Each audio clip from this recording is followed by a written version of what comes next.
Hey guys, welcome back to our channel lucky లోకి. వాళ్ళు నేను మీ అందరి కోసం ఇంకో కొత్త రకమైన వంట చూపిపోతున్నాను. మా ఇంట్లో ఇది మేము ఎక్కువగా చేసుకుంటూ ఉంటాం. చాలా ఫేవరెట్ డిష్ కూడా ఇది. నాకు చాలా అంటే చాలా బాగుండిద్ది. అది ఏంటి అనుకుంటున్నారా? కొబ్బరి కారం అండి. మీ ఊర్లో దీన్ని ఏమని పిలుస్తారు, ఎలా తింటారు అనేది నాకు కమెంట్ చేయండి. మా ఊర్లో అయితే ఇడ్లీలోకి, అన్నంలోకి, అన్నిట్లోకి నెంబర్ 1గా ఉండిద్ది అనమాట. దానికోసం ముందుగా చక్కగా మనం కారం తీసుకోవాలి. ఒక 2-3 ఉల్లిపాయల్ని పెద్ద ముక్కలుగా కోసి అలా పెట్టుకోవాలి ప్లేట్లో. ఆ తర్వాత వచ్చేసి ఒక కొబ్బరి కాయ తీసుకొని ఆ కాయని చక్కగా ఇలా ముక్కలు కోసేసేసి పెట్టుకోవాలన్నమాట. ఆ ముక్కలన్నిటిని మిక్సీ జార్లో వేసేసేసి మంచిగా మిక్సీ పట్టేసుకోవాలి. మిక్సీ అంటే ఇక్కడ వాటర్ వేసి పట్టకూడదండి. మిక్సీ ఇక్కడ వాటర్ అనేది లేకుండా మిక్సీ చేసుకోవాలి మనం. వాటర్ అనేది వేయకూడదు అని అంటే ఇక్కడ 2-3 రోజులు కారంలాగా చేసుకుంటున్నాం కాబట్టి మనం 2-3 రోజులు నిలవ ఉండడానికి కూడా చక్కగా బాగుండిద్ది. అందుకని చెప్పి వాటర్ అనేది అస్సలు యాడ్ చేసేసుకోకుండా మంచిగా గ్రైండ్ చేసుకోవాలన్నమాట. సో అక్కడ కొంచెం కొంచెం స్ట్రక్ అవుతూ ఉంటుంది కాబట్టి వాటర్ లేకుండా అలా స్పూన్తో తిప్పుకుంటా మధ్య మధ్యలో మంచిగా గ్రైండ్ చేసుకోవాలి. అలా అని చెప్పి మెత్తగా పేస్ట్ లాగా గ్రైండ్ చేయమాకండి. ఇలా బరకగా కొంచెం వేసుకుంటే చక్కగా చాలా బాగా వచ్చింది అనమాట కారం అనేది. అక్కడక్కడ 1-2 కొబ్బరి ముక్క అలా ఉన్నా కానీ వదిలేసేసేయండి, బాగుండిద్ది. ఇబ్బంది ఏమి ఉండదనమాట. అలా 2-3 సార్లుగా మిక్సీ పట్టేసుకున్న తర్వాత మంచిగా ఈ కొబ్బరి అంతా పక్కన పెట్టేసేసుకోండి. ఆ తర్వాత బాండి పెట్టేసేసి మంచిగా ఆయిల్ అనేది వేసేసేసి చక్కగా ఆయిల్ అనేది హీట్ ఎక్కనివ్వండి. ఇప్పుడు ఇంకొక సర్ప్రైజ్ పక్కన ఏంటంటే పెసరపప్పు దొండకాయతో ఫ్రై చేసుకుంటున్నాము. ఇది కూడా చాలా బాగుండిద్దండి. ఆ పప్పులు దొండకాయ కమ్మగా ఉండిద్ది అనమాట. మొత్తం దొండకాయ ఫ్రై కాకుండా అప్పుడప్పుడు ఇలా కూడా ట్రై చేయండి. ఇంకో పక్క ఆయిల్ అనేది హీట్ ఎక్కేసింది కదా, మంచిగా కావాల్సినన్ని తాలింపు గింజలు వేసేసుకోవాలన్నమాట. తాలింపు గింజలు అనేవి కారంలో పంటి కింద తగులుతూ ఉంటే ఆహా చాలా అయితే చాలా బాగుండిద్ది. నాకైతే భలే ఇష్టం అనమాట. అలాగే ఇలా కూరల్లో పప్పులు వేసుకున్నా కూడా అప్పుడప్పుడు చాలా బాగుండిద్దండి. కూర అనేది కొంచెం వెరైటీగా కూడా ఉండిద్ది అనమాట. మీరు కూడా ట్రై చేయండి ఒకసారి. ఇప్పుడు ఆయిల్ అనేది హీట్ ఎక్కిపోయింది, మంచిగా పోపు అనేది కూడా కాలిపోయింది చక్కగా. అందుకని అందులో కరివేపాకు వేసేసేసుకొని ముందుగా కోసి పెట్టుకున్న ఉల్లిపాయలు కూడా యాడ్ చేసేసేసుకున్న తర్వాత ఈ ఉల్లిపాయలు అనేవి కొంచెం షాలో ఫ్రై చేసుకోవాలన్నమాట. అంటే ఏంటంటే కంప్లీట్ డీప్ ఫ్రై కాకుండా ముక్క ఉడికేదాకా వేయించుకోవాలి. ముక్క ఉడికేదాకా వేయించుకుంటే సరిపోయింది అనమాట. ఇక్కడ నేను ఉల్లిపాయలు పెద్ద ముక్కలు అని ఎందుకు చెప్పాను అంటే కారంలో ఒక పక్క కొబ్బరి ముక్క, ఇంకొక పక్క ఇలా ఉల్లిగడ్డ ముక్క తగులుతూ ఉంటే అసలు ఆ రుచే వేరండి. నెంబర్ 1గా ఉండిద్ది. ఒక్కసారి మీరు ట్రై చేయండి, తప్పకుండా నచ్చిద్ది మీకు.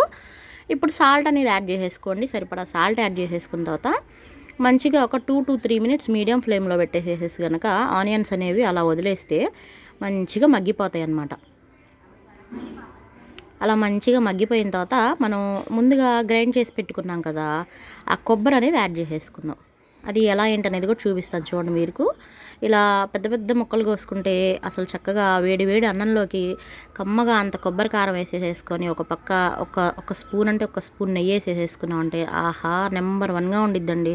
చాలా అంటే చాలా బాగుంది. ఇప్పుడు ఆనియన్స్ అన్నీ మగ్గిపోయినాయి కాబట్టి ముందుగా మిక్సీ చేసి పెట్టుకున్న ఆ కొబ్బరి పేస్ట్ అనేది కూడా మొత్తం యాడ్ చేసేసుకోవాలండి. ఈ యాడ్ చేసేసుకున్న తర్వాత ఇప్పుడు కారం అనేది యాడ్ చేసుకోవాలి. ఈ కారం వచ్చేసి ఇక్కడ గొడ్డు కారం వేసుకోండి. గొడ్డు కారం వేసుకుంటే ఈ కారానికి ఈ కూరకి రుచి అనేది రెట్టింపు అయింది అనమాట. నార్మల్ కూరలో కారం కన్నా కూడా గొడ్డు కారం ప్రిఫర్ చేయండి, చాలా బాగుండిద్ది. ఒక 2-3 స్పూన్స్ వేసుకోండి. కారం ఎక్కువగా తినేవాళ్ళైతే ఇంకొక 2 స్పూన్స్ ఎక్కువ వేసుకున్నా బాగుండిద్ది. దానికి తగ్గ ఉప్పు వేసుకోండి. గొడ్డు కారంతోనే ఈ కారానికి ఈ కొబ్బరి కారానికి రుచి వచ్చిద్దండి. అందుకని గొడ్డు కారమే వాడాను నేను ఇక్కడ. అలా అసలు వాడకూడదు అని కాదు, కూర కారం కూడా వాడుకోవచ్చు మీకు ఇష్టమైతే కనుక. ఆ తర్వాత కారం కూడా యాడ్ చేసిన తర్వాత మంచిగా మొత్తం కలగలిపేసేసుకోండి. కలగలిపేసిన తర్వాత చక్కగా మీడియం ఫ్లేమ్ నుంచి లో ఫ్లేమ్లో పెట్టేసి మీడియం ఫ్లేమ్లో ఒక 1 మినిట్ ఉంచేసేసి ఆ తర్వాత లో ఫ్లేమ్లో పెట్టి ఒక 3-4 మినిట్స్ ఈ కారాన్ని వేయించుకోవాలి మంచిగా. అప్పుడు ఏంటంటే ఆ కొబ్బరిలో ఉన్న నీరు కాస్త పోయి ఏమన్నా కొంచెం ఉన్నా ఆ నీరు పోయి మంచిగా ఇదిగో చూడండి ఇలాగ చక్కగా ఎర్రగా కారంగా చక్కగా వచ్చేసిద్ది అనమాట. అంతేనండి, కొబ్బరి కారం అనేది రెడీ అయిపోయింది. చాలా అంటే చాలా టేస్టీగా ఉండేది. మళ్ళీ చెప్తున్నాను, తప్పకుండా మీరు కూడా ట్రై చేయండి.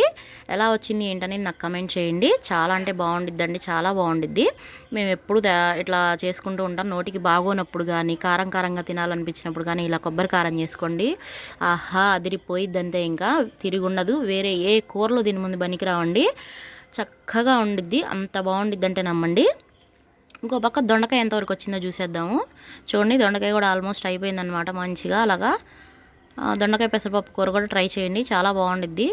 నేను ఇంత కష్టపడి వంట చేసుకుంటూ ఉన్నానా, నా గోల్లో నేనుంటే మా మా బుడ్డది చూడండి, ఆమె గోళ్ళు ఉండి మొత్తం ఆగం చేసేసి ఏమెరగనట్టు ఎట్లా నుంచుందో. నేను అరుస్తున్నానని అవతల పక్కకు తిరిగేసి నవ్వుతుంది. ఇంకేమంటాను చెప్పండి పిల్లలతో. అంతేనండి, అయిపోయింది. మన కొబ్బరి కారం రెడీ అయిపోయింది. చక్కగా వేడి నన్ను అలా పెట్టేసుకొని దాని మీద ఒక గరిటెడు కొబ్బరి కారం వేసేసుకొని మంచిగా సర్వ్ చేసేసేసుకొని, ఆహా, ఒక స్పూన్ అంటే ఒక స్పూన్ నెయ్యి కనుక వేసేసేసుకొని చక్కగా ముద్దని అలా కలిపేసేసేసి తిన్నామంటే ఉంటుందండి. ఆహా, ఇంకా జీవితానికి ఏం కావాలి చెప్పండి. మహా చికెన్లు, మటన్లు, పప్పులు, గిప్పులు, సాంబార్లు ఏవి పనికిరావండి. అంత కమ్మగా ఉండిద్దంటే అందమ్మండి. ఏంటి రెసిపీ నచ్చిందా మీకు కూడా? చాలా సింపుల్గా ఉంది కదా.